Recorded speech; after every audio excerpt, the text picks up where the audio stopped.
สวัสดีค่ะทุกคนวันนี้นะคะเจนก็จะมารีวิวนะคะเกี่ยวกับสินค้าออกใหม่ค่ะเป็นตัวนี้เลยค่ะเทสโต้ไข่เค็มนั่นเองนะคะมี2รสด้วยกันนะคะก็จะเป็นรสออริจินอลนะคะแล้วก็จะเป็นรสสไปซี่นะคะมี2รสด้วยกันค่ะก็ถ้าใครชอบแบบไหนก็ลองดูเนาะเดี๋ยวเจนจะมาดูว่าเดี๋ยวเจนจะมาชิมเลยนะคะว่ารสไหนเนี่ยอร่อยและรสไหนเนี่ยเป็นยังไงเราจะมาชิมในส่วนของตัวสไปซี่กันก่อนเลยนะคะว่าสไปซี่มีรสชาติเป็นยังไงบ้างค่ะก็ในส่วนของข้างหลังนะครับข้อมูลโภชนาการนะคะก็ไขมันอิ่มตัวเนี่ยอยู่ที่9นะคะแล้วก็ 9% 9นะคะแล้วก็คอเลสเตอรอลเนี่ยคือ20 กมนะคะ9 กแล้วก็คอเลสเตอรอลเนี่ยคือ20 กมจะมาลองแกะชิมกันเลยแกะแล้วเวลาแกะนะคะก็จะมีนี่ให้ก็แกะตามแล้วจะออกมาเป็นแบบสีแบบนี้นะคะข้างในก็เป็นว้าวอันนี้รู้สึกว่าจะเป็นตัวออริจินอลนะแผ่นสีเหลืองแบบนี้เลย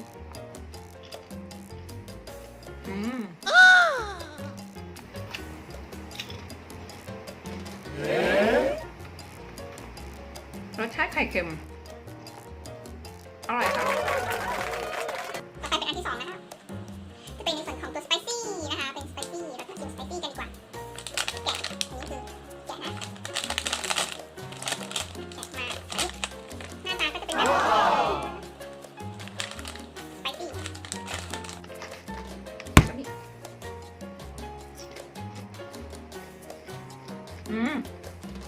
อร่อยเผ็ดนิดนึง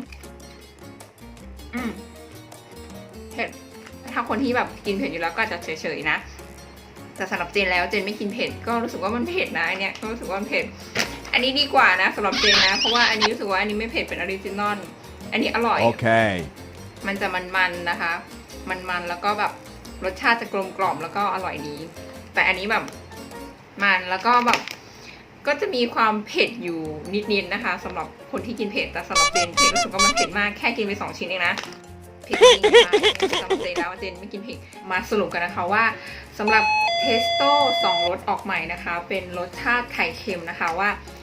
แต่ละรสเป็นยังไงก็คือสีเหลืองนะคะก็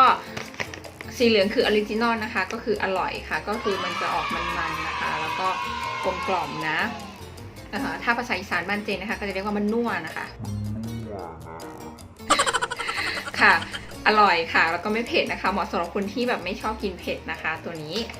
ส่วนตัวนี้นะคะก็อร่อยนะกลมกล่อมแต่ว่าสำหรับคนที่ไม่ชอบเผ็ดก็อาจจะไม่ชอบแต่คนที่ชอบเผ็ดนะคะก็จะชอบเพราะว่าตัวนี้คือรสชาติมันก็จะแบบมันแล้วก็กลมกล่อมแล้วก็อร่อยแล้วก็รสชาติคือแบบมันจะเพิ่มความเผ็ดให้นิดนึงนะคะก็อร่อยดีค่ะสมแล้วที่แบบเป็นรสไข่เค็มเนาะก็มันเหมือนไข่เค็มเหมือนไข่แดงเนี้ยเหมือนไข่แดงของไข่เค็มอะค่ะก็บอกเลยว่าแซ่บค่ะแซ่บแห้งค่ะแซ่บหลายโอเคค่ะทุกคนก็วันนี้นะคะเจนก็ต้องขอตัวลาทุกคนไปแล้วนะคะอย่าลืมนะคะถ้าใครชอบกดนี้ก็กดไลค์แล้วก็กด Subscribe ให้เจนเป็นกำลังใจให้เจนด้วยนะก็ขอบคุณทุกคนนะคะที่เข้ามาดูวันนี้ไปแล้วนะคะขอบคุณทุกคนมากเลยนะคะที่เข้ามาดูไปแล้วค่ะบ๊ายบาย